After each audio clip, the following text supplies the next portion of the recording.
कैसा रहा आप लोग का इंडिपेंडेंस डे? कहीं जलेबी खाने सर गए? अच्छा रहा। अच्छा, क्या होता है मतलब जलेबी वलेबी खाते हो यार? हम तो छोटे थे तो स्कूल जाते थे, हमें जलेबी मिलता था खाने सर को। हमारे यहाँ पे होता है, मतलब फंक्शंस होते हैं यहाँ पर। फंक्शंस होते हमारी हैं। कॉलोनी वाले करते हैं। Okay okay, nice. कहाँ पे? दिल्ली में? हाँ सर, मैं दिल्ली में विश्वकर्मा कॉलोनी बदरपुर साइड रहती हूँ। ओके।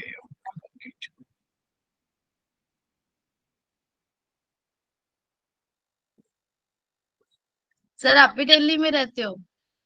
नहीं, मैं दिल्ली में नहीं रहता। दिल्ली मेरा काफी आना जाना रहा है, पिछले 3-4 साल में तो नहीं रहा है। कोविड के बाद तो नहीं, उससे पहले आना जाना रहा। बट मैं रहता बिहार में ही हूँ। अधिकतर टाइम मेरा राजस्थान में बीता है एज अ टीचर। बट पिछले कोविड के टाइम से मैं बिहार में। Okay sir. सर आप पीडब्ल्यू के टीचर हो ना? पीडब्ल्यू का टीचर किसने बताया? सर हमें सब पता है। नहीं, बिल्कुल नहीं, गलत बात है ये सब चीजें पता नहीं रखनी चाहिए। गलत बात है, ये सारी चीजें पता नहीं होनी चाहिए आप लोगों को। वैसे पीडब्ल्यू में मैं थोड़ा टाइम पढ़ा है, बट राइट नाउ मैं नहीं हूँ। Okay sir. नहीं सर, अब आप पढ़ाते अच्छा हो ना, फिजिकल केमिस्ट्री मतलब ये बताओ, काफी इजी ये लगता है। ये ये ये खुफिया जानकारी तुमको कहाँ से मिलती है? मैं वेट कर रहा हूँ एक्चुअली सारे लोग को आ जाने की, फिर अपन स्टार्ट करते हैं। But Pooja, okay, thank you. ये बताओ मुझे, खुफिया जानकारियां तो मिलती कहाँ से है? किसने तुम्हें ये सर हम खुफिया? पे यंत्र है, खुफिया है? जानकारी के यंत्र, यंत्र है यंत्र। हर्षित सर ने बताया होगा, या फिर और तो कौन ही बताएगा? पता नहीं। चलो ठीक है, एनीवेज। तो कहानी शुरू करते हैं फटाफट से। तो लास्ट क्लास में हम बात कर चुके थे, मूल कॉन्सेप्ट में बात करें तो लास्ट क्लास में हमारी कहानी कहाँ तक हो चुकी थी। तो लास्ट क्लास में अपन बात कर रहे थे बेसिकली अपने टॉपिक पे, दैट इज स्टोसिमेट्रिक कैलकुलेशन खत्म हो चुका था। स्टोसिमेट्रिक कैलकुलेशन के बाद हम बात कर चुके थे percentage yield and percentage purity, इन सारी चीजों बात कर चुके थे। कॉन्सेंट्रेशन टर्म अपना चल रहा था। मोलारिटी मोलालिटी के सारे रिलेशंस पे बात कर चुके थे, ठीक है। पीपीएम पीपीबी की जरूरत नहीं पड़ती है, इसलिए उस पर डिस्कस नहीं करा। स्टिल किसी को लगे तो पीपीएम पीपीबी मैं बता देता हूँ, बाकी जरूरत पड़ती नहीं है। सो पीपीएम इज लाइक कि पर मिलियन सॉल्यूट मॉलिक्यूल्स कितने हैं, दैट इज पीपीएम। पर बिलियन सॉल्यूट मॉलिक्यूल्स कितने हैं, दैट इज पीपीबी। ठीक है। So that is ppm and PPB. तो फाइनली आते हैं लास्ट टॉपिक पे, that is percentage composition. Percentage composition किसका? तो परसेंटेज कंपोजिशन इन आइसोटोप्स किस तरीके से चलता है, जिसको आइसोटोपिक इफेक्ट भी कहते हैं। And the next thing is कि अपने पास जो लॉ ऑफ केमिकल कॉम्बिनेशन है उनका मतलब क्या है, कैसे एप्लीकेबल होते हैं, उसके बारे में चर्चा करेंगे। और उसके साथ ही इस टॉपिक को हम रैप अप करने वाले हैं, ठीक है। चलिए, सो मैं फटाफट से शेयर कर रहा हूँ।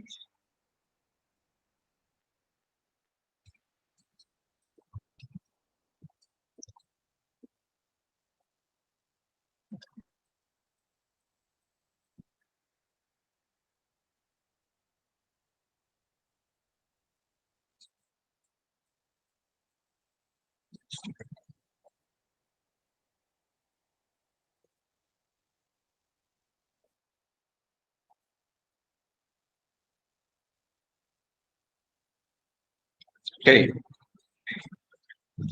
So next thing that is average mass. की एवरेज मास होता क्या है, ठीक है, अपन इस पे बात करेंगे।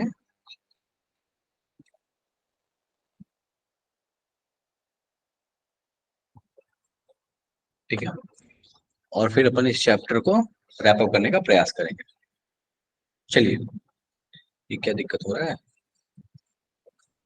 Just a minute.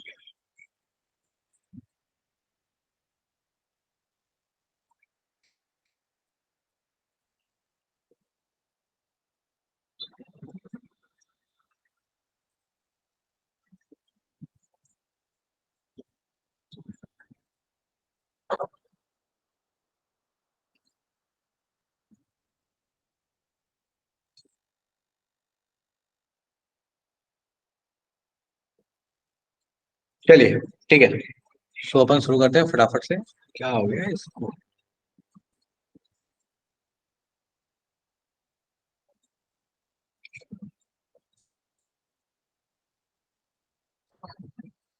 Okay fine. और ज्वाइन क्यों नहीं हो रहा है? ज्वाइन तो हो रहा है एक्चुअली, कुछ तो दिक्कत हुई है, ये मुझे भी फील हो रहा है, ज्वाइन करने में कुछ आ रही है। अभी सही से होने लगा, थोड़ी देर पहले सही से नहीं हो रही थी। चलो ठीक है ठीक है, 1 मिनट और वेट कर लेते हैं। हाँ, थोड़ी देर पहले ज्वाइन करने में कुछ तो दिक्कत आ रहा था।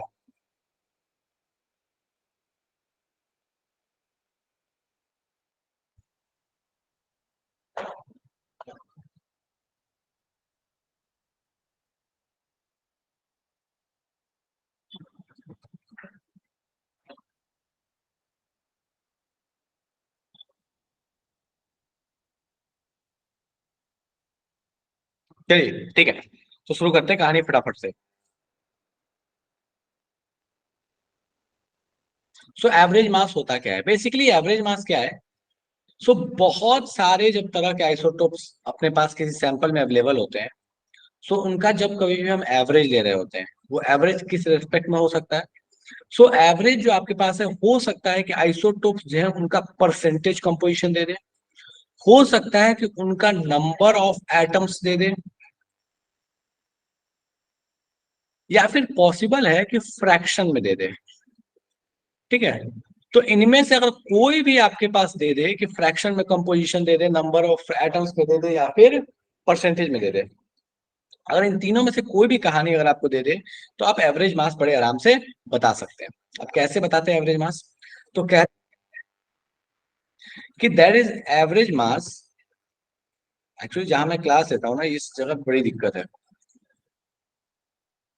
ठीक है, तो थोड़ी सी समस्या होती है, बट ठीक है इसमें। चलिए एवरेज मास की फॉर्मूला बात करते हैं। तो एवरेज मास होता क्या है? सो ये बेसिकली है, that is M1 P1 plus M2 P2 upon 100। मतलब अगर परसेंटेज के टर्म में आपको तीन चार आइसोटोप दे दिया और सबका मास बता दिया, और आपसे पूछा कि बताइए एवरेज मास क्या होगा, तो आप चाहें तो इस फॉर्मूले का डायरेक्टली इस्तेमाल कर सकते हैं। कुछ नहीं है, जो बचपन में अपन एवरेज पढ़ते थे, बस उसी की कहानी है। अगर आपको फ्रैक्शन में दे दे, तो आप यूज कर सकते हैं M1 F1 M2 F2 और अगर आपको नंबर ऑफ एटम्स के रिस्पेक्ट में दे दे, तो आप फिर उस केस में इस्तेमाल कर सकते हैं M1 N1 M2 N2 divided by N1 plus N2। मतलब क्या है? सो यहाँ पे क्या क्या चीजें बता रही हैं? तो M1 is mass of isotope 1।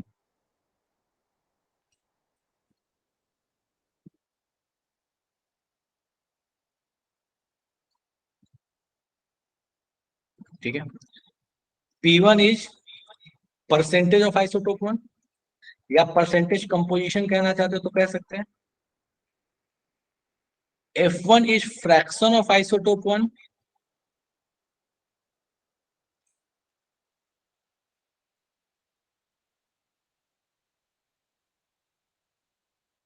ठीक है, and N1 is number of atoms of isotope 1। ठीक है, तो ये बचपन की चीज है, बचपन में भी अपन पढ़े थे कि एवरेज मास कैसे निकालते हैं, एवरेज तरीका है। ठीक है, चलिए। सो अपन आते हैं फटाफट से इसके क्वेश्चंस पे, इसके क्वेश्चंस कैसे मिलेंगे। तो चलो एक क्वेश्चन में पहले एक सिंपल सा क्वेश्चन लेता हूँ, इसको सॉल्व करें। सो मान लो आपने से कह दिया कि मेरे पास एक सैंपल है क्लोरीन का।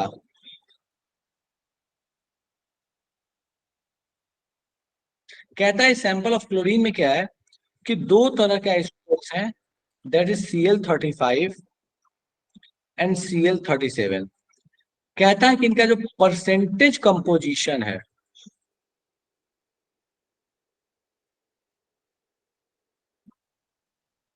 परसेंटेज कंपोजिशन कितना है? तो 35 वाले का मान लीजिए आपने बोल दिया कि दिस इज 25%।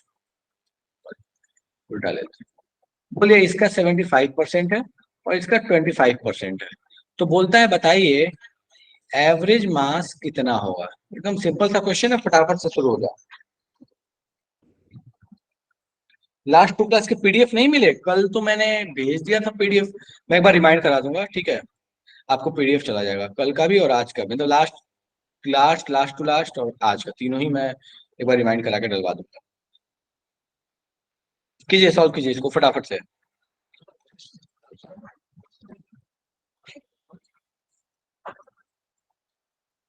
मीतू बहुत अच्छे है।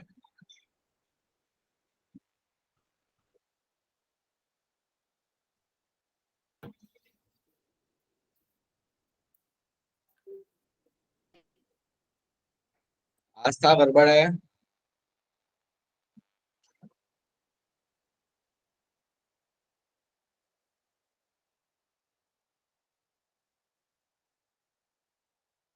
आकाश बढ़िया।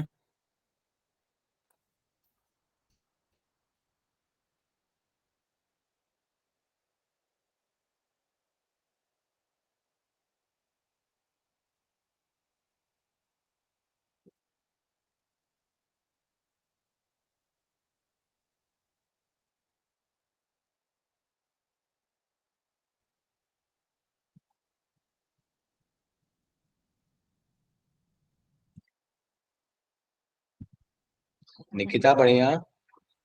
अंजलि बढ़िया। ठीक है चलो। सो बड़ा सिंपल सा कहानी था इसका। M1P1 plus M2P2 divide by 100, ठीक है। तो ये हो जाता है आपके पास 35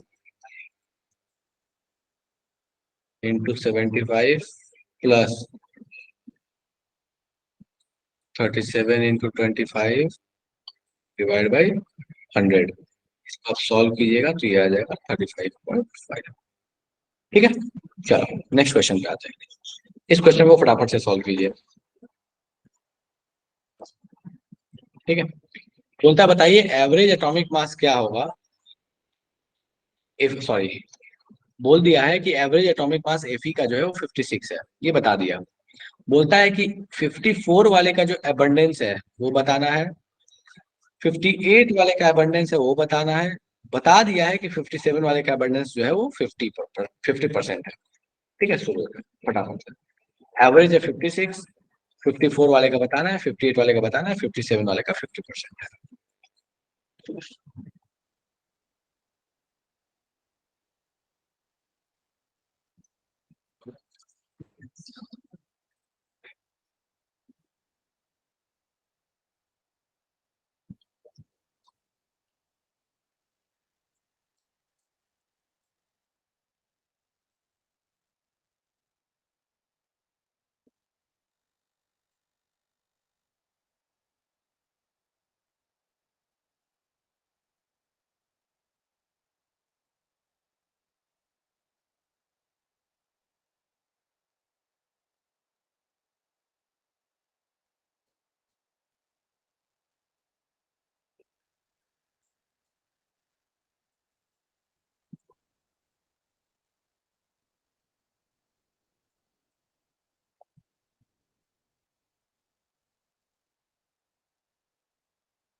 कोई ऐसा इसको लग रहा है कि हवा नहीं, पता नहीं चल रहा है क्वेश्चन कैसे सॉल्व होगा, आइडिया ही नहीं लग रहा है क्या करना है अपने को।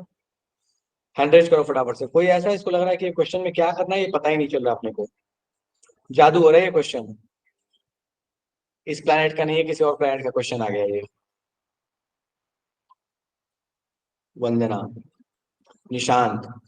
ओके निशांत, तो मैं हेल्प कर रहा हूँ, वंदना हेल्प कर रहा हूँ, आप ध्यान दीजिए ठीक है। बोलता है कि Fe का जो एवरेज मास है वो 56 है, ठीक है। तीन आइसोटोप्स इसके पास है, 54, 57 एंड 58। 54 का परसेंटेज अबंडेंस कितना होगा और 58 का कितना होगा अगर 57 वाला 50% है। कैसे सॉल्व करें? आप एक एजम्पशन ले लो कि 54 वाला आपके पास X% रहा होगा, तो 58 वाला कितना होगा। तो आपको पता है कि अगर 54 वाला X है, 57 वाला 50 है, तो ऑब्वियसली 58 वाला जो है दैट मस्ट बी, ध्यान से देखो, 50 माइनस एक्स। क्यों? क्योंकि तीनों परसेंटेज अबंडेंस का जब सम कीजिएगा तो दैट मस्ट बी 100। तो वहां से आपके पास आ गया। तो ए 54 वाला दैट इज एक्स, एंड 58 वाला दैट इज 50 माइनस एक्स, बात खत्म, सॉल्व हो जाएगा। रुचि बहुत अच्छे हैं।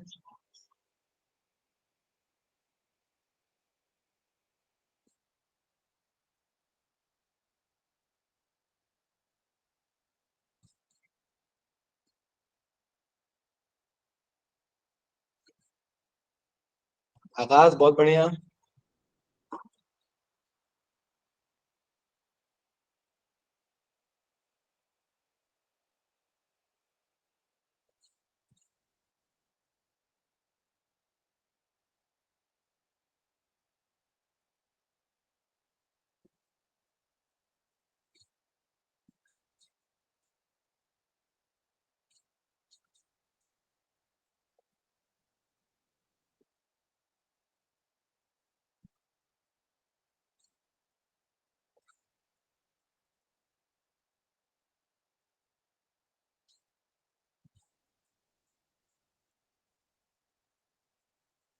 अनीशा गड़बड़ है।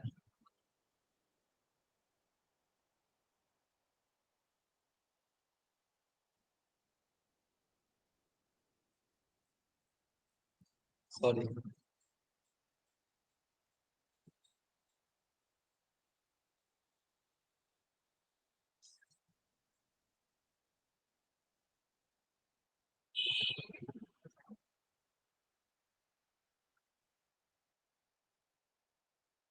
काफी कम लोगों ने सॉल्व किया अभी तक। आप एफ ही 54 वाले को मानिए x%, 58 वाले को मानिए 50 माइनस एक्स। 1 मिनट और फिर मैं सॉल्व कर दूंगा, 1 मिनट और फटाफट से सॉल्व कीजिए, इतना भी टफ क्वेश्चन नहीं है। ये मैं मान रहा हूँ कि थोड़ा कैलकुलेशन, बट इतना भी टफ नहीं है, इतना टाइम नहीं लगना चाहिए।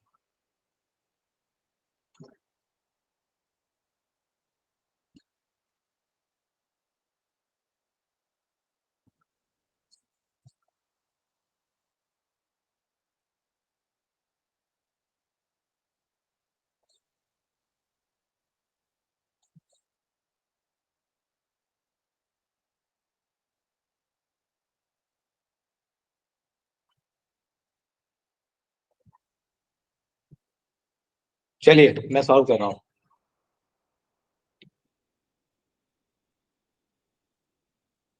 सो इसका मान लेते हैं एक्स, इसका मान लेते हैं 50 माइनस एक्स। कोई ऐसा इसको इसमें दिक्कत है, एक्स और 50 माइनस एक्स क्यों माना है? हैंड्रेड करो तो जल्दी से। दिक्कत लगे पूछ लो, कोई दिक्कत नहीं है, इसमें कोई शर्माने वाली बात नहीं है, हो सकता है चीजें ध्यान में ना आए। ओके राम नरेश, चलो मैं समझाता हूँ। चलो कोई बात नहीं, आप इसको ऐसे मानो, इसको मानो एक्स, इसको मानो वाई। अपने को पता है कि परसेंटेज हमेशा 100 होता है। X plus 50 plus Y, X plus 50 plus Y, इसकी वैल्यू कितनी होनी चाहिए? 100। तो क्या यहाँ से y की वैल्यू क्या आएगी? इस 50 को इधर लेकर माइनस करो, x को इधर लेकर माइनस करो, तो y की वैल्यू आ जाएगी 50 माइनस एक्स। तो बस ये y की जगह पे हमने क्या पुट कर दिया? 50 माइनस एक्स। चाहते तो y भी लेके सॉल्व कर सकते, तो कोई दिक्कत नहीं था। डन है। अब परसेंटेज अबंडेंस का फॉर्मूला लगा लेते हैं सीधा सीधा। तो हमें पता परसेंटेज अबंडेंस का फॉर्मूला। सो हो जाएगा 56 equals to X into 54 plus 50 into 57 plus 50 minus X into 58 whole divide by 100। ठीक है, तो यहाँ से आपके पास एक्स की वैल्यू सॉल्व होके आ जाएगी। एक्स की वैल्यू जो सॉल्व होके आ रही है दैट इज 47.5 आनी चाहिए। एंड नेक्स्ट वाला जो है दैट इज 50 माइनस एक्स, ये आपके पास आ जाएगा 12.5%। देख लो एक बार, और लगे यहाँ पे कहीं कष्ट है तो पूछ लो मुझे फटाफट से। कोई ऐसा इसको लगे कि अभी भी कष्ट है, समझ में नहीं आया, तो फटाफट से पूछ लो, अपन बात कर लेंगे वापस से।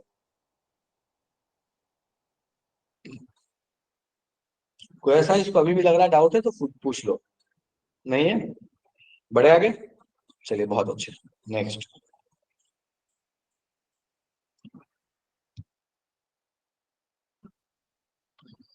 ये बहुत आसान सा क्वेश्चन है, बोलता है एक सैंपल है लिथियम का जिसमें 400 एटम्स हैं। 30 एटम्स ऐसे हैं जिसका मास है 6 mu, 370 ऐसे एटम्स है, इसका मास है 7 AMU। बताइए एवरेज एटॉमिक मास लिथियम का क्या होगा। ये तो आसान सा क्वेश्चन सॉल्व हो जाना चाहिए, फटाफट से सॉल्व कीजिए। बिल्कुल फॉर्मूला बेस्ड क्वेश्चन है, फटाफट से आलू डालिए सोना निकलेगा, वो वाली कहानी। कीजिए सॉल्व।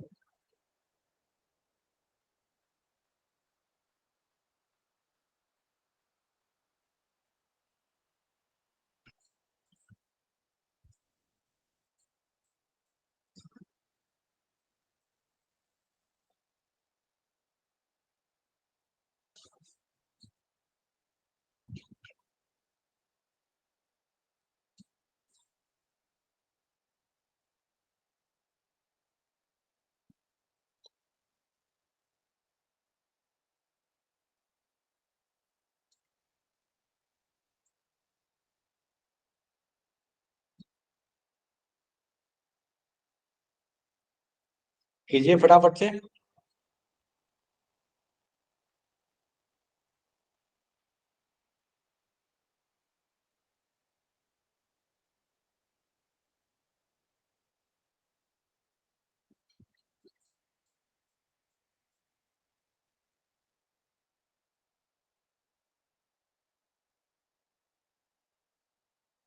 पूजा, हाँ ठीक है, लगभग आंसर ठीक है, फाइन। बिल्कुल ठीक है।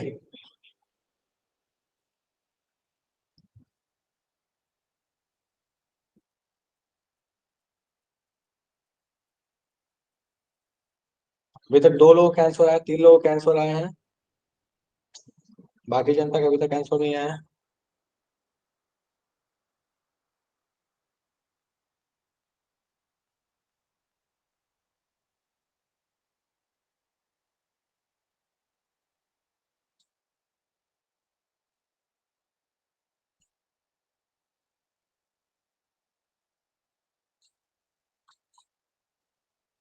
चलिए बहुत बढ़िया, काफी लोग सॉल्व कर चुके हैं, तो मैं यहाँ कर रहा हूँ सॉल्व। तो एवरेज मास का फॉर्मूला अपन फटाफट से लगाते हैं यहाँ पे।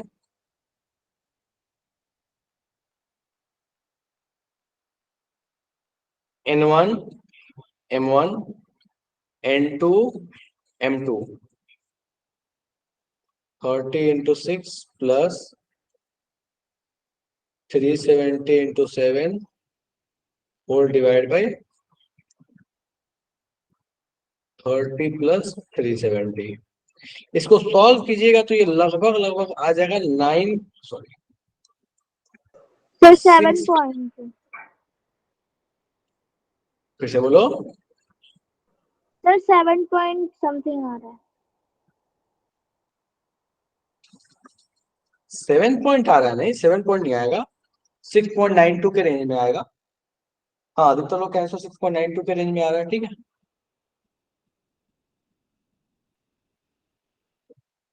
6.92 के रेंज में आ रहा है, ठीक है।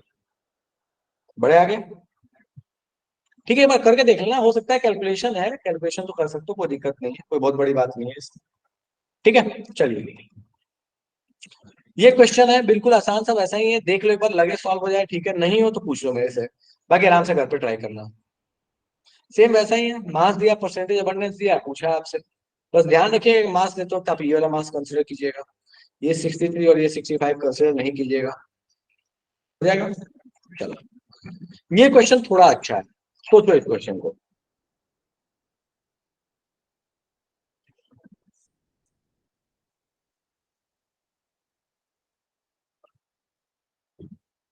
Relative mass is the average mass. करो इस क्वेश्चन को, सॉल्व कर दो फटाफट से, थोड़ा अप्रोक्सीमेशन भी लेना पड़ेगा, बट करो कोई बात नहीं। बोलता है मैग्नीशियम के 3 आइसोटोप्स हैं, 24, 25 एंड एक्स। एक्स कौन सा पता नहीं है। तीनों का अबंडेंस कितना है, 78%, 10% एंड 12%, ये तीनों का अबंडेंस है। तो पूछा है कि बताइए कि आपके पास अगर एवरेज मास जो था वो 24 था, तो आइसोटोप एक्स जो था उसका मास कितना था। शुरू हो जाइए।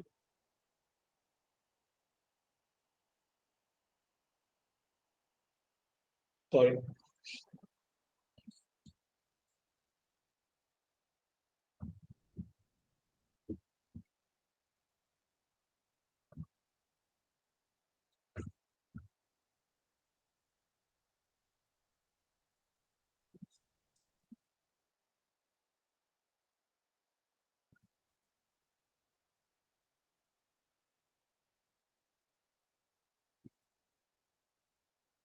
अच्छा मुझे ये बता दो, क्वेश्चन सॉल्व हो जाएगा नहीं होगा, मुझे ये बता दो। मैं इक्वेशन लिख देता हूँ, चलो थोड़ा सा आगे बढ़ते हैं पर पढ़ाई कर लेते हैं, ठीक है।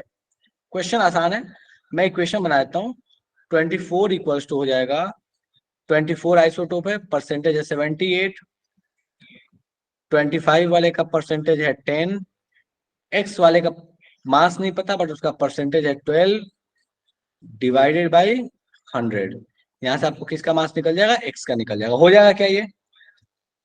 Yes sir. कोई ऐसा इसको लगता है ये सॉल्व नहीं होगा या इक्वेशन समझ में नहीं आया तो मुझे बता दो, बाकी आगे बढ़ेंगे अपन, ठीक है, कर लीजिएगा। चलो बहुत अच्छा, ओके। सो अब अपन आते हैं next topic, that is law of chemical combination. देखिए इसमें कौन कौन से लॉ हम अभी बात करेंगे। सो हम सबसे पहले बात करेंगे कंजर्वेशन ऑफ मास की।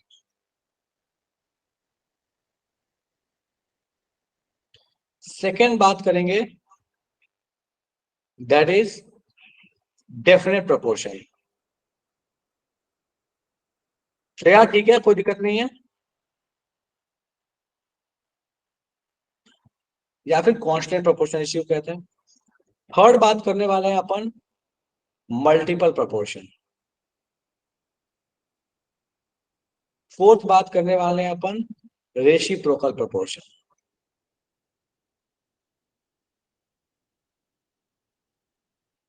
या फिर इसी को इनवर्स प्रोपोर्शन भी कहते हैं, ठीक है।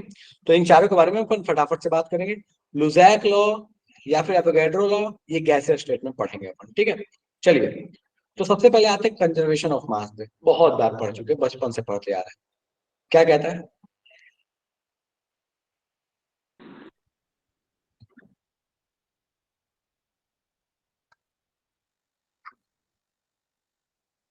तो कंजर्वेशन ऑफ मास कहता है कि mass of reactant reacted must be equal to mass of product in any chemical equation. So simple भाषा में अगर बोले,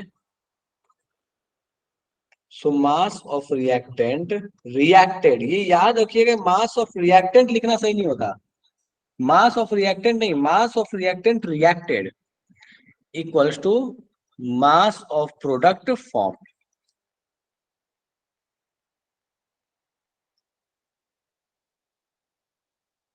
कब?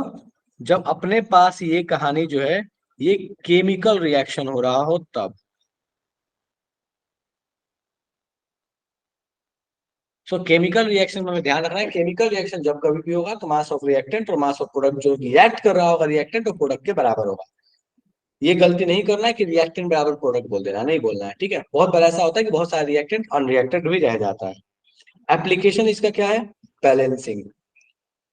जो अपन बैलेंसिंग कर रहे होते हैं, that is basically application of law of conservation of mass, ठीक है।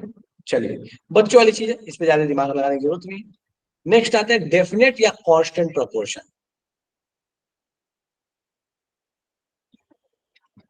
क्या कहता है? तो कहता है कि किसी भी कंपाउंड को बनने के लिए जो भी एलिमेंट रिक्वायर्ड होते हैं उनका मास एक फिक्स रेशियो में लेना होता है, तभी जाके वो रिस्पेक्टिव कंपाउंड बन पाता है।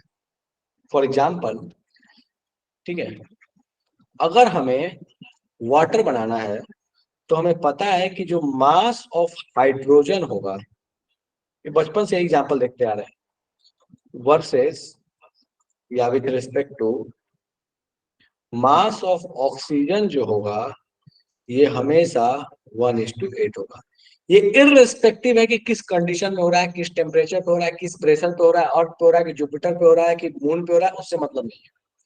ये हर कंडीशन से इररिस्पेक्टिव है कि अगर आपको प्रोडक्ट बनाना है वो रिस्पेक्टिव प्रोडक्ट, तो जो आपके मास का रेशियो है वो एक फिक्स रेशियो रहना चाहिए, उसी रेशियो में कॉम्बिनेशन होगा, ठीक है। चलिए,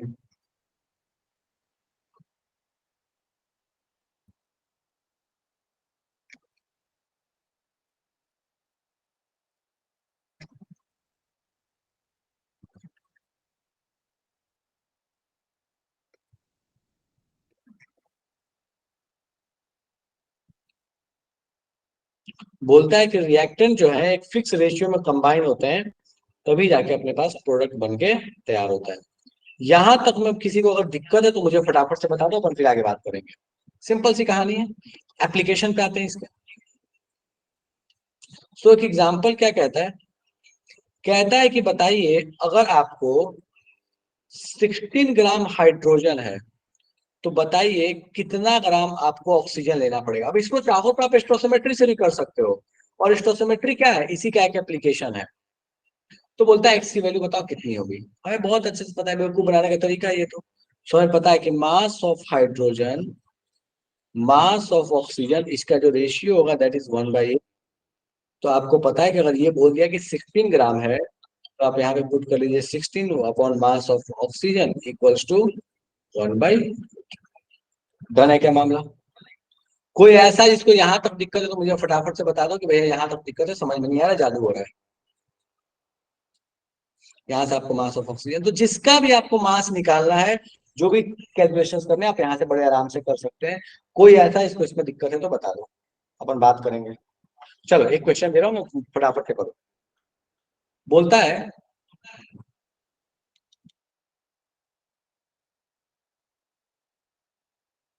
how many gram of sulphur required to react with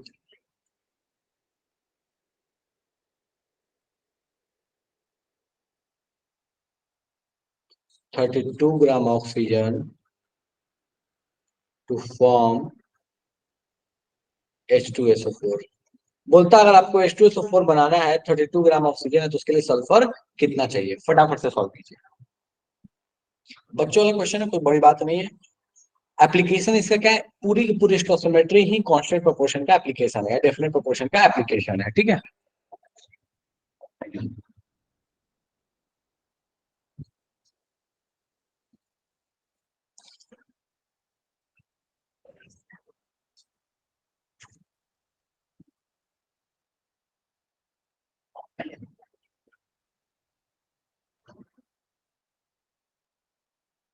रुचि बहुत बढ़िया।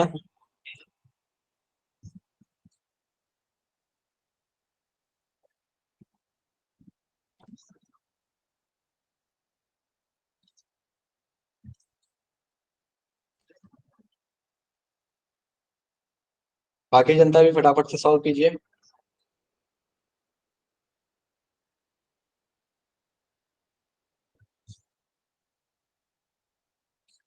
चलिए करते हैं इसको। तो हमें पता है H2SO4 की कहानी क्या है। सल्फर का एटॉमिक मास 32, ऑक्सीजन 4 एटम्स है, 60 इंटू 4 मास हो जाएगा, दैट इज 64 यहाँ से। So mass of sulphur versus mass of oxygen का जो रेशियो आएगा दैट इज 32/64। अब क्वेश्चन में अपने को चिल्ला के कह रहा है कि सल्फर आपके पास पूछा है, ऑक्सीजन दिया हुआ है 32 ग्राम, तो मास ऑफ ऑक्सीजन इसकी जगह दिया हुआ है 32 इक्वल्स टू ये 32/64। ये गया 2 टाइम्स, ये गया 16। So mass of sulphur equals to 16 gram. Okay ना मैम,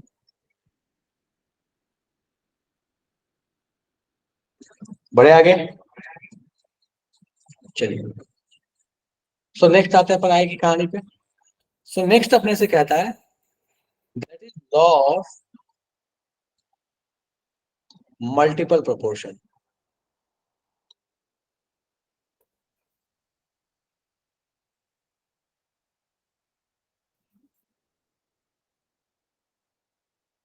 चलिए तो जरा इसको ध्यान से समझिएगा कि मल्टीपल प्रोपोर्शन की कहानी क्या है, ठीक है। पहले कहानी समझाता हूँ फिर स्टेटमेंट आते हैं। चलो ध्यान दो। तो कहता है कि मान लीजिए आपके पास दो एलिमेंट रिएक्ट कर रहे हैं, और दो एलिमेंट में कहानी ये है कि दो या दो से अधिक तरह का प्रोडक्ट बना रहे हैं। जरूरी नहीं है कि दो ही एलिमेंट हो, बट हम समझने के लिए दो एलिमेंट ही लेके चलते हैं, ठीक है। तो मान लीजिए कि हमने ले लिया कि हाइड्रोजन और ऑक्सीजन रिएक्ट करता है। अगर हाइड्रोजन ऑक्सीजन रिएक्ट करेगा तो अपने पास क्या हो सकता है। सो अपने पास हो ये सकता है कि हाइड्रोजन और ऑक्सीजन मिलके वाटर बना दे, और हाइड्रोजन और ऑक्सीजन मिलके हाइड्रोजन पर ऑक्साइड बना दे, दो तरह के कंपाउंड बना दे। ये हमें अच्छे से पता है कि भैया यही हो सकता है। सो हो सकता है कि एक तो H2O बने और हो सकता है एक H2O2 बने। तो कहता है कि दोनों में क्या कीजिए कि किसी एक एलिमेंट के मास को फिक्स रखिए और दूसरा जो एलिमेंट है उसका मास कैलकुलेट करने का प्रयास कीजिए कितना कितना रिक्वायर्ड है। चलिए, सो मैं एजम्पशन ले लेता हूं, एज्यूम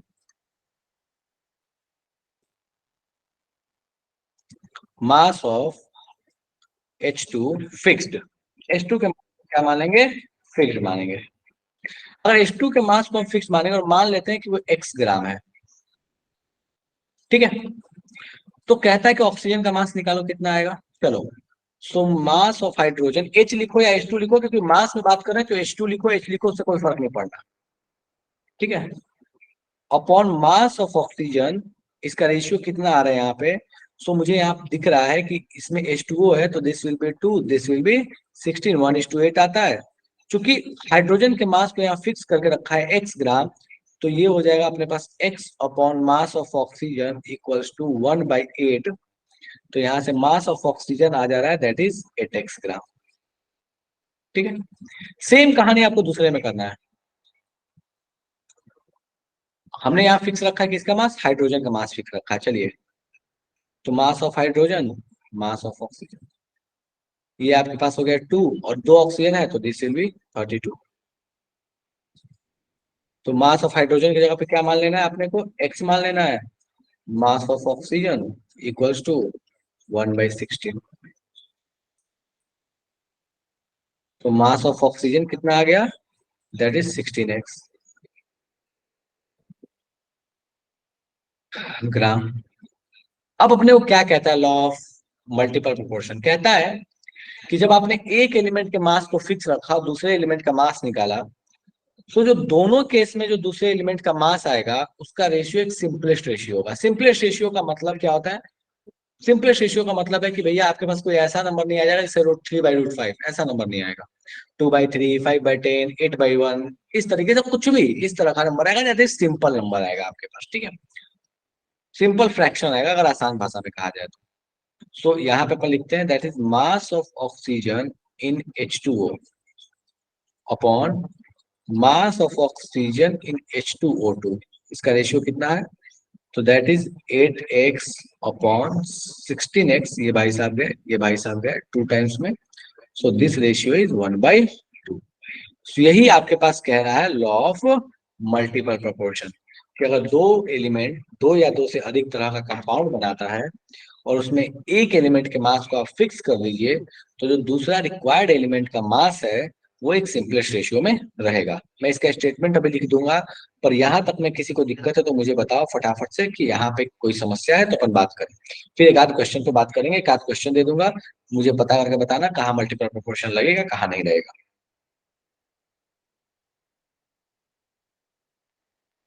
इसके पीवाईक्यू केशव अगले नेक्स्ट क्लास में सिर्फ पीवाईक्यू कराऊंगा मैं। नेक्स्ट क्लास में सिर्फ पीवाईक्यू, नीट के जेई के दोनों के, ठीक है। अगला क्लासेस फॉर पीवाईक्यू। हाँ, नीट जेई दोनों एडवांस के भी। सबसे पहले स्टार्ट ही करेंगे 2023 के एडवांस से। 23 के जो एडवांस में क्वेश्चन आया हुआ है मूल कॉन्सेप्ट का, कहानी वहीं से शुरू करेंगे।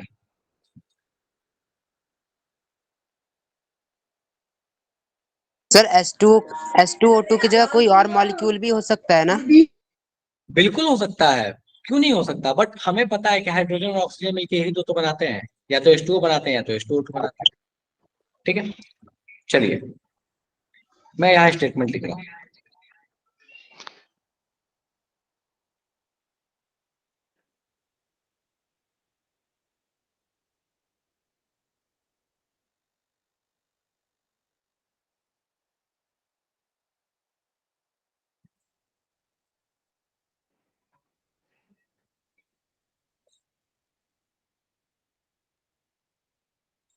अच्छा, जरूरी नहीं है कि 2 से अधिक एलिमेंट भी हो सकते हैं, बट हम लिखते हैं 2 जनरली।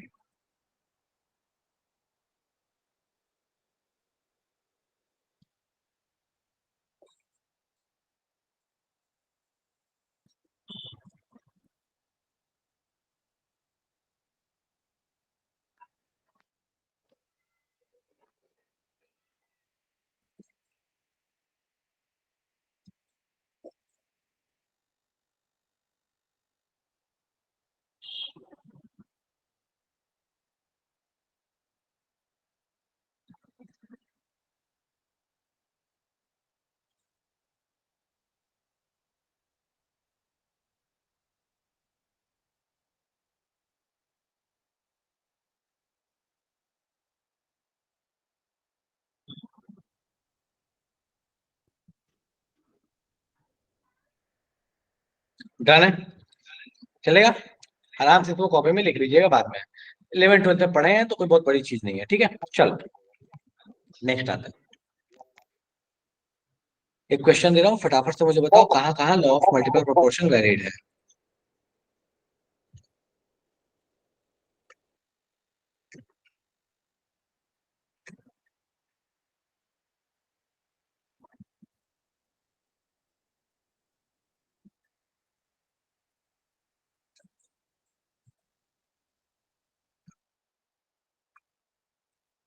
बोलता कहाँ कहाँ law of multiple proportion valid है, किस पेयर में।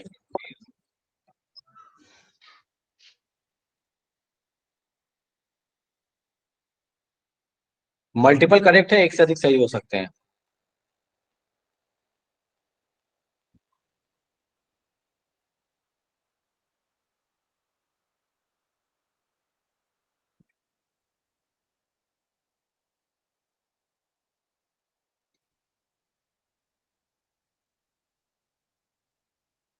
हाँ जी, मुझे बताइए कौन से ऑप्शंस में आपको लगता है कि मल्टीपल प्रोपोर्शन वैलिड है। Sir B C D.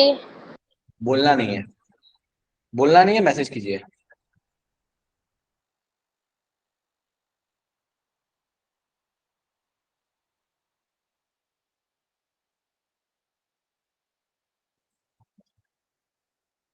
चलिए बहुत अच्छे,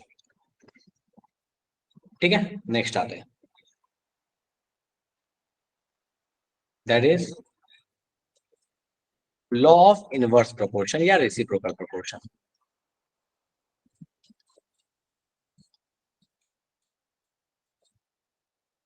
देखो रेसिप्रोकल प्रोपोर्शन क्या कहता है, कहता है कि मान लीजिए आपके पास तीन एलिमेंट है जो कंबाइन हो गए कुछ प्रोडक्ट देने वाले हैं। एग्जाम्पल के तौर पे मान लो मैं ले लेता हूँ यहाँ पे हाइड्रोजन ले लिया, कार्बन ले लिया, ऑक्सीजन ले लिया, ठीक है।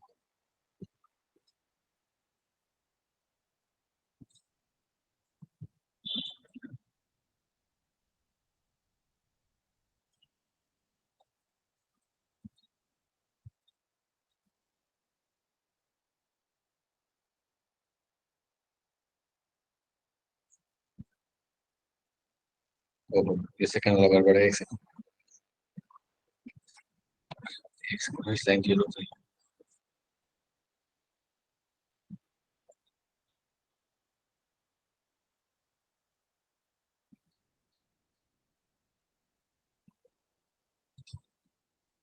चलिए, तो कार्बन हाइड्रोजन मिलके मान लो CH4 बनाता है, कार्बन ऑक्सीजन मिलके CO2 बनाता है, और हाइड्रोजन और कार्बन मिलके, सॉरी हाइड्रोजन और ऑक्सीजन मिलके H2O बनाता है।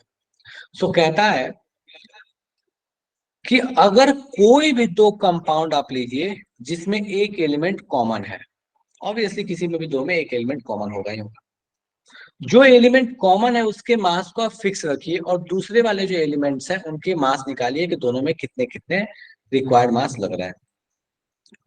और जो रिक्वायर्ड मास दोनों के आ रहे हैं हाइड्रोजन और ऑक्सीजन के जो यहाँ पे आएंगे, जो दूसरा अनकॉमन एलिमेंट है उसके जो मास का रेशियो होगा वो सेम वही होगा जो थर्ड कंपाउंड में उनके मास का रेशियो रहता है, ठीक है। यही कहता है आपके लॉ ऑफ इनवर्स प्रोपोर्शन या लॉ ऑफ रेसिप्रोकल प्रोपोर्शन, ठीक है। इस रूम में बहुत गर्मी, छोटा लिमिट, ठीक है। तो थोड़ा सा मतलब दिक्कत होगा और मुझे बोलने में, तो मुझे बताता है, ठीक है। तो ये अपने पास कहानी हो गया कि भैया लॉ ऑफ इनवर्स प्रोपोर्शन होता क्या है। अब जरा इसको मैं एक्सप्लेन कर रहा हूँ, ध्यान से देखते जाना इस एग्जांपल के थ्रू। सो मैं मान लेता हूँ मास ऑफ, जैसे पिछले केस में किया, कार्बन के मास को x मैंने फिक्स रख दिया। सो मैं यहाँ सीधे अप्लाई कर रहा हूँ, mass of carbon, mass of hydrogen, तो रेशियो कितना आएगा, कार्बन 12, हाइड्रोजन 4 है, 4 हो गया।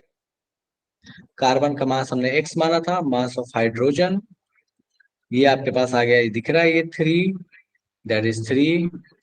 तो यहां से आपके पास मास ऑफ हाइड्रोजन आ गया, दैट इज x/3, ठीक है। चलो सेकेंड वाले केस में आते हैं, mass of carbon, mass of oxygen, ये कार्बन हो जाएगा 12, ऑक्सीजन 2 एटम है तो दैट विल बी 32, ठीक है।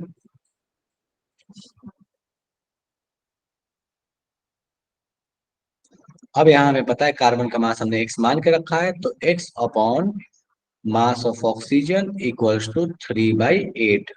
ठीक है, सो यहां से अपने को दिख रहा है कि जो मास ऑफ,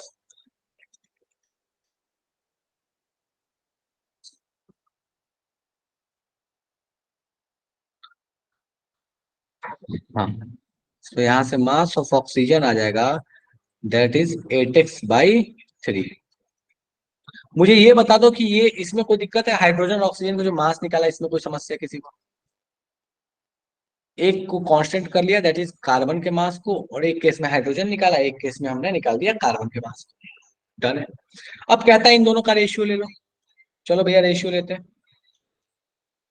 सो जब हम इन दोनों का रेशियो लेंगे, that is mass of carbon, sorry, mass of oxygen versus mass of hydrogen, इसका रेशियो लेते हैं। तो जैसे रेशियो लेंगे तो ऑक्सीजन का मास कितना आया था, तो 8x/3, और उस भाई साहब में हाइड्रोजन का मास आया था x/3। ये भाई साहब गए, ये भाई साहब गए, सो ये आ रहा है 8:1, that is mass of oxygen versus mass of hydrogen. और अगर आप गौर से देखिए तो ये वही रेशियो है मास का जो आपके पास तब आएगा जब आप H2O के अंदर में जो एलिमेंट्स हैं इनके मास का रेशियो निकालिएगा, that is mass of H upon mass of O जब निकालिएगा तो दैट विल बी 1:8। तो कहता है कि ये रेशियो और ये रेशियो या तो सेम आएगा या एक दूसरे का अपोजिट आएगा, इनवर्स आएगा, रेसिप्रोकल आएगा। इसी चीज को कहा गया है लॉ ऑफ रेसिप्रोकल प्रोपोर्शन। कोई ऐसा जिसको यहां तक में दिक्कत है? No sir. कोई ऐसा इसको इस लॉ में दिक्कत है? नहीं है, बढ़े आगे। चलिए, सो क्वेश्चन दे रहा हूं, आपको यही पता करना है कि किसमें ये लॉ एप्लीकेबल है, कौन कौन से वाले एग्जाम्पल्स में। ठीक है, चलिए।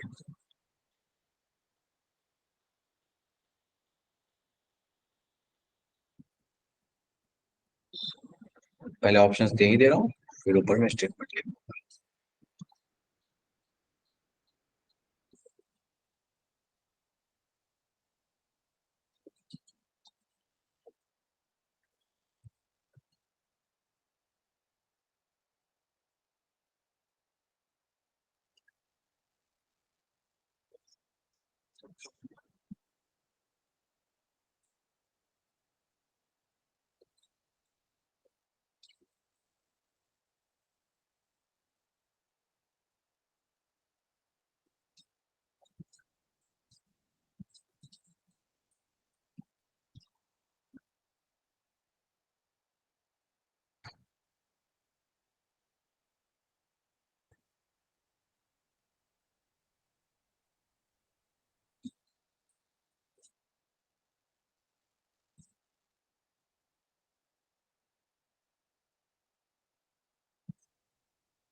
हाँ, मुझे फटाफट पता करके बताइए कि कहाँ कहाँ ये लॉ एप्लीकेबल है। अगर एक से अधिक जगह एप्लीकेबल है तो आप मुझे फटाफट से बताइए कहाँ कहाँ।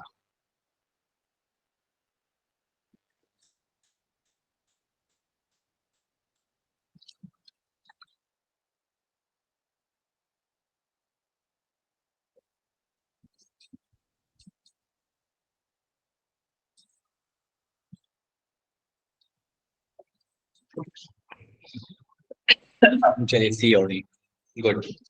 लेकिन अब मेरा एक क्वेश्चन है, जरा देख के मुझे सोच के बताना कि क्या इस जगह पे ये लॉ एप्लीकेबल है?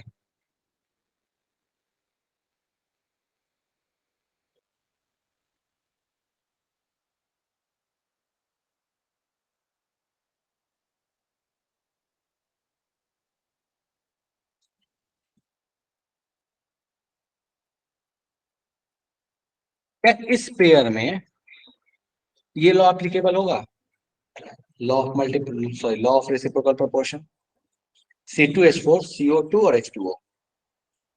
क्या लगता है? सर हाँ बताइए। सर लास्ट क्वेश्चन में डी भी है आंसर में। हाँ दिख रहा है ना यहाँ पे, सर डी कैसे CLO। होगा सर? एन अच्छा देखो ए बोलो। सर एन ए तो एक ही है ना उसमें, मतलब प्रोपोर्शन सेम होना एक चाहिए ना, एक दो सेकंड, एन। एक सेकंड एक ही मिसिंग है, this one, not this one, ये एग्जांपल था, सॉरी, ये Cl2। हाँ अब बोलो, बोलो इसमें यस क्या सर, दिक्कत है। अब है। ठीक है, हाँ, वो मिस हो गया था मेरे से। हाँ तो इसमें इसमें आते हैं, रेसिप्रोकल पीआर का मतलब क्या हुआ? फिर से बोलो। सर रेसिप्रोकल पीआर जो या रेसिप्रोकल प्रोपोर्शनल लिखा हुआ है वो। हाँ रेसिप्रोकल प्रोपोर्शन का, ये प्रोपोर्शन है। Okay sir. हाँ ठीक है, तो यहाँ पे क्यों एप्लीकेबल नहीं है, या फिर पिछले वाले में जो CL में मिस हो गया था वहां क्यों एप्लीकेबल नहीं था, ये मुझे जानना है। कितने लोग मुझे एक्सप्लेन कर सकते हैं, फटाफट से हैंड रेज करके बताओ, कैसे पता करें, अगर पेयर बना के भी दे दे तो हम पता कैसे करें कि एप्लीकेबल है या नहीं। हाँ रुचि बताइए कैसे पता करें। सर उसमें अगर मतलब कार्बन के नंबर सेम कर देंगे तो फिर हाइड्रोजन भी 4 आ रहा है और ऑक्सीजन भी 4 आ रहा है, लेकिन यहाँ पे हाफ का रेशियो होना चाहिए, सेम रेशियो नहीं होना चाहिए उसमें।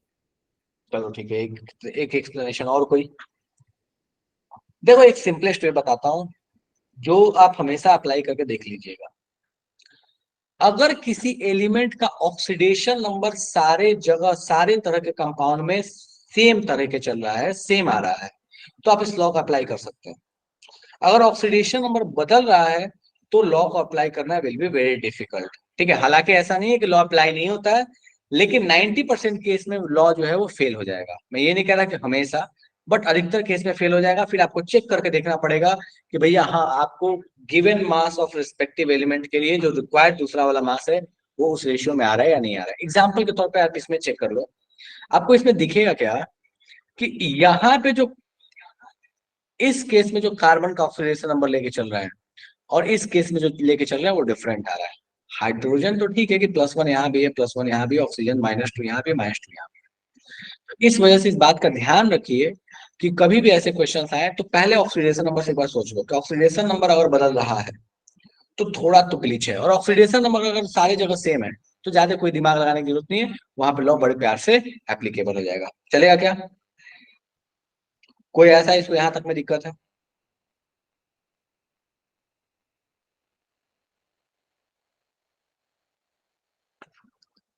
चलिए ठीक है, बहुत अच्छा बहुत अच्छा। तो यहां तक जितना अभी डिस्कस किए, यहां तक में अगर किसी को कोई परेशानी हो तो मुझे फटाफट से बताओ। बाकी कुछ क्वेश्चंस हैं जो मैंने यहाँ पे लगा के रखे हो, आप फटाफट से इनको सॉल्व करना है। पुराने क्वेश्चंस है, पुराने टॉपिक हैं, बस रिवीजन के लिए लगाया हुआ है। चलो मुझे जल्दी से बताइए, क्वेश्चन सॉल्व हो जाएगा, मुझे आंसर भेजो इसका। तो स्टोइकोमेट्री का क्वेश्चन है, फटाफट से भेजो। बोलता है कि 2Al3/2O2 Al2O3 बना रहा है, बताइए इनमें से कौन सा स्टेटमेंट सही है। सिंगल करेक्ट स्टेटमेंट है, मुझे फटाफट से देख के बताइए कौन सा स्टेटमेंट आपको सही लग रहा है। रिवीजन के लिए बस, और कुछ नहीं है। और ये याद रखिएगा कि आगे क्लासेस में भी ये चलते रहेगा, किसी भी टॉपिक को उठा के 2 क्वेश्चन 3 क्वेश्चन में देते रहूंगा, क्लास में कभी भी दूंगा। आपको ये ध्यान रखना है कि भैया ये क्वेश्चन आएंगे। रेसिप्रोकल प्रोपोर्शन का डेफिनेशन नहीं लिखवाया अभी, चाहो तो बुक में से लिखना, बोलोगे तो लिखवा दूंगा, ऐसा है क्या? रेसिप्रोकल का कोई काम का आता नहीं है, मैं तुम्हें फ्रेंकली बताऊं, किसी काम का नहीं है वो, बस समझने वाले लायक का है वो, कि वो समझ लेना है कि भैया होता क्या है।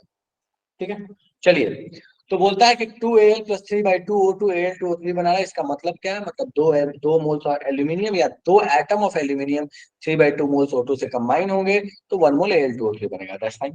ठीक है, चलो नेक्स्ट क्वेश्चन सॉल्व कीजिए फटाफट से। कहता है कि 2.5 ग्राम सिल्वर कार्बोनेट जिसका मोलर मास था 275, बोलता है स्ट्रांगली हीट किया तो रेसिड्यू बचा Ag। बताइए एटॉमिक मास अगर Ag का 108 था तो बताइए रेसिड्यू का मास कितना रहा होगा। रिएक्शन जरूरत नहीं है, लेकिन आप डेफिनेट प्रोपोर्शन से सीधे सॉल्व कर सकते हैं। कैसे सॉल्व कीजिएगा? सो सिल्वर कार्बोनेट इज Ag2O3,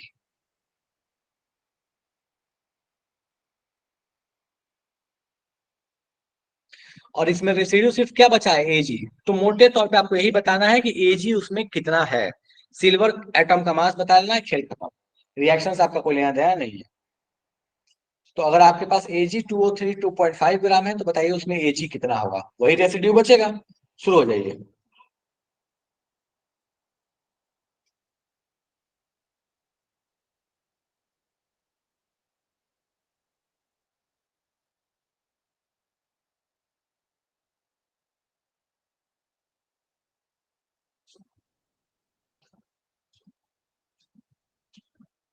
और कोई ऐसा है इसको क्वेश्चन पल्ले नहीं पड़ा तो मुझे बता दो, पल्ले नहीं पड़ रहा है। लॉ ऑफ डेफिनेट प्रोपोर्शन लगाना है, फटाक से सॉल्व हो जाएगा ये। 2.5 ग्राम Ag2CO3 में Ag कितना है, बस ये निकाल लेना है आपको।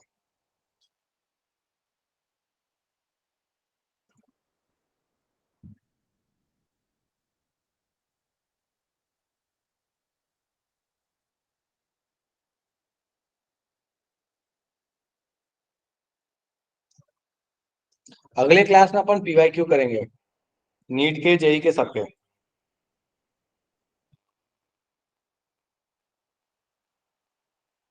सर ये चैप्टर के आपने नोट सेंड नहीं किए हैं। एक्चुअली मैंने नोट सेंड, चलो ठीक है मैं वापस से कर दूंगा। ठीक है, मैं वापस से एकदम स्टार्ट से सारे जितने भी कराए हैं मैंने सबके मैं PDF सेंड करवा दूंगा। ठीक है, स्टार्ट से लेके। ओके। कल मैं करवा दूंगा इसको, कल करवा दूंगा, आज तो नहीं करवाऊंगा, कल नोट्स, करवा दूंगा। ठीक है, क्योंकि सर क्वेश्चन करते हैं, नोट्स नहीं करते। हाँ ठीक है, मैं कल करवा दूंगा, श्योर श्योर। कीजिए फटाफट से सॉल्व इसको।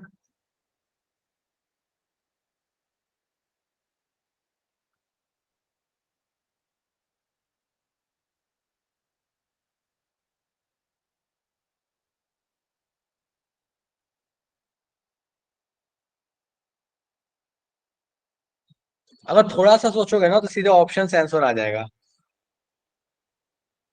अगर ऑप्शंस को आप करीब से एनालाइज कीजिएगा तो। जी। चलिए सॉल्व करना शुरू करते हैं फटाफट से। सर लास्ट क्वेश्चन का क्या आंसर था? लास्ट क्वेश्चन का जो मल्टीपल करेक्ट वाला था। यस यस सर, अभी जो इससे पहले दिया था आपने। लास्ट ना, यस सर, इसका डी है बस। और तो कोई करेक्ट नहीं है। 2 3/2, हाँ ठीक है, डी ओनली, सिंगल करेक्ट है ये। चलिए, तो कहता है 2.5 ग्राम सिल्वर कार्बोनेट है, बोलता है बताइए इसमें सिल्वर का मास कितना होगा। चलिए सो अपन करते हैं यहाँ फटाफट से। Ag2CO3, इसके लिए लॉ ऑफ कांस्टेंट प्रोपोर्शन लगाते हैं। Mass of silver with respect to mass of silver carbonate कितना होगा। ठीक है, चलो सिल्वर का आपके पास मास कितना हो जाएगा इस केस में, तो अपने को दिख रहा है कि भैया 2 सिल्वर एटम है, तो अपने पास ये हो जाएगा, that is 108 into 2 divide by Ag2CO3 का हो जाएगा 108 इंटू 2, हालांकि सीधे सीधे दिया है 275, हम चाहे तो यही पुट कर दें, दैट इज 275। अब अपने को दिया हुआ है कि भैया क्वेश्चन में चिल्ला रहा है कि सिल्वर कार्बोनेट 2.5 ग्राम लिया था, तो mass of Ag upon 2.5 equals to 216 divide by 275। इसको सॉल्व कीजिए, यहाँ से मास ऑफ एजी आ जाएगा। मुझे फटाफट से सॉल्व करके बता दो मास ऑफ एजी कितना आ रहा है। तो 216 अपन 275 इंटू 2.5। सॉर्टेड है क्या ये? कोई ऐसा इसको इसमें दिक्कत है? मुझे जल्दी से बता दीजिए, कोई ऐसा जिसको इस क्वेश्चन में दिक्कत है तो बता दो कि भैया ये क्वेश्चन सॉल्व नहीं हुआ, जादू हो गया अपने को। तो तरीका क्लियर है, लॉ ऑफ डेफिनेट प्रोपोर्शन लगा दिया। चाहते तो रिएक्शन भी लगा सकते थे, एजी को ब्रेक करते, CO2 निकालते, बात खत्म था। ठीक है, स्टोइकोमेट्रिक लगा के भी कर सकते थे, कोई दिक्कत नहीं है। बढ़े आगे। Yes sir. चलिए, so this is the last question. बोलता है बताइए मैक्सिमम परसेंटेज क्लोरीन का कौन से वाले केस में है, इन चारों में से कौन से केस में क्लोरीन मैक्सिमम परसेंटेज है बाई मास। फटाफट से चेक करके बताओ, बाई मास क्लोरीन का परसेंटेज सबसे अधिक कहां पे है। कैसे निकालेंगे, तो क्लोरीन का mass upon total mass of compound multiplied by 100, बात खत्म।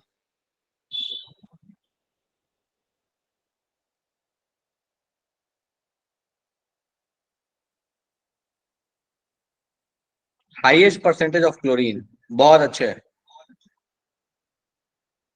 काफी जनता सॉल्व कर चुकी है। C6H6Cl6 क्या बोलते हैं इस कंपाउंड को? Sir chloro chloroform. C6H6Cl3 को क्या बोलते हैं? C6H6Cl6 को सबसे पहले वाले को क्या बोलते हैं? सर हेक्साक्लोरो, पता नहीं sir, benzene. Benzene. No sir, benzene नहीं होगा, वो क्या cyclohexane. Sir hexachlorohexene. Hexane, hexane चलो जाओ, एक बार अच्छे से बुक देखना, ठीक है? ओके, तो अपने पास हो गया CHCl3। इसमें आप परसेंटेज निकाल लीजिए फटाफट से, सारे में निकाल सकते हैं।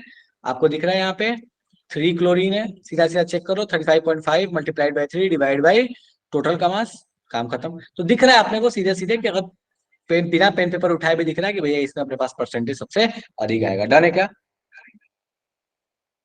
Yes sir. चलिए ठीक है, ठीक है, तो आज सर की सभा में यही बेंजीन विराम लगा। हेक्साक्लोराइड को नहीं कहते? Sir benzene BHC, hexachloride. हाँ हाँ एग्जैक्टली, BHC। चलिए, सर ये बेंजीन थोड़ी है। अरे बेंजीन है नहीं ना, लेकिन जब इसको रिएक्शन करा देते हैं ना, तो जब क्लोरीन लग जाता है तो फिर बन जाता है ना ये। Yes sir. पता नहीं समझ रहे हो मैं क्या बोल रहा हूँ? No sir. बोलो। सर C6H6 बेंजीन होता है ना, फिर Cl6 भी डाल देंगे तब कैसे होगा? क्या बोल रहे हो, फिर से बोलिए जरा। सर मैं कह रही हूँ C6H6 तो बेंजीन होता है कंप्लीट, उसमें Cl6 डालेंगे तो फिर वो बेंजीन थोड़ी रहेगा। देखो मैं बताता हूँ, एक सेकंड। अच्छा एक बात बताओ, मैं तुमको यहाँ पे लिख के दे रहा हूँ, इसका स्ट्रक्चर मैं बना रहा हूँ पहले तो। ये वाली चीज है,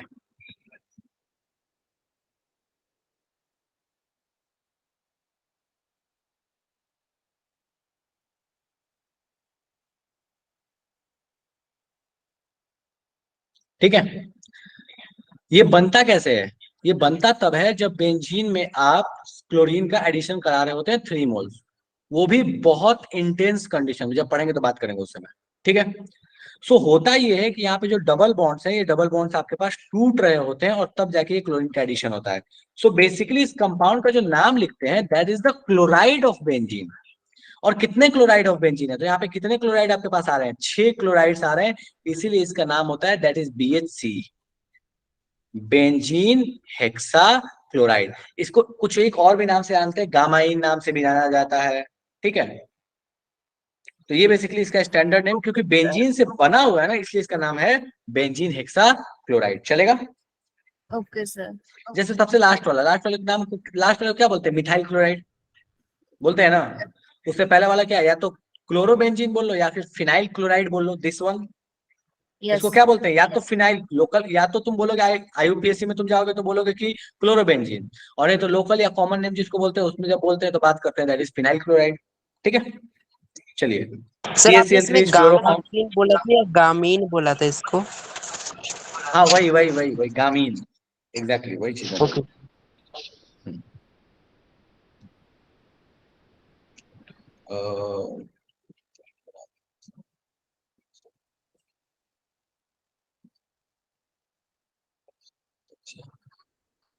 okay Pooja, okay okay okay, got it. ठीक है, मैं एक बार इस मैटर में थोड़ा सा बात कर लेता हूँ, मैं देख लेता हूँ कि क्या इसकी पॉसिबिलिटी है, और फिर अपन ये कर लेंगे, ठीक है? मैं देख लेता हूँ एक बार क्या पॉसिबिलिटी है, ठीक है? हाँ, आज नहीं, कल सारे notes A to Z mole concept के मैं सारे नोट्स एक बार वापस से आपके ग्रुप में डलवा दूंगा, ठीक है? टोटल। चलो ठीक है, तो अभी की सभा यही विराम लगाते हैं, अगले क्लास में फिर कंटिन्यू करेंगे, ठीक है? चलो ओके, बाय बाय। चलो आज आपके लिए 5 मिनट पहले छुट्टी है, 5-7 मिनट पहले। Happy independence day again. चलो bye bye. Thank you sir. Thank you sir. Thank you, bye bye. Bye sir.